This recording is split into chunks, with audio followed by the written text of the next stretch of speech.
Mr. Truitt, and I want you to know that also I will not make age an issue of this campaign. I am not going to exploit for political purposes my opponent's youth and inexperience.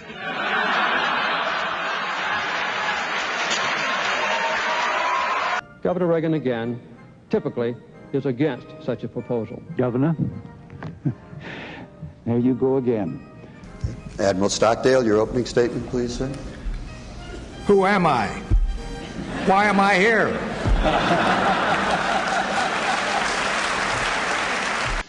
Governor, if Kitty Dukakis were raped and murdered, would you favor an irrevocable death penalty for the killer?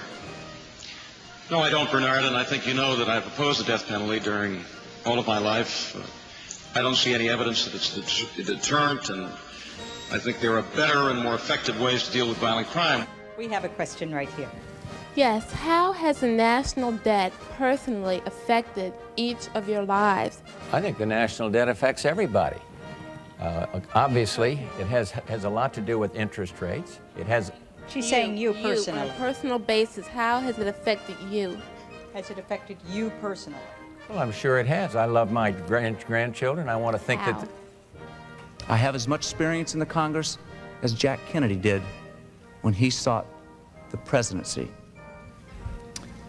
Senator, I served with Jack Kennedy. I knew Jack Kennedy. Jack Kennedy was a friend of mine. Senator, you're no Jack Kennedy. That's what the question in this campaign is about.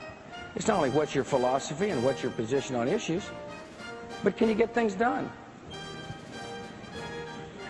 And I believe I can. You said in the Rose Garden, the day after the attack, it was an act of terror. It was not a spontaneous demonstration. Is that what you're saying? Please proceed, Governor. I want to make sure we get that for the record, because it took the president 14 days before he called the attack in Benghazi an act of terror. Get the transcript.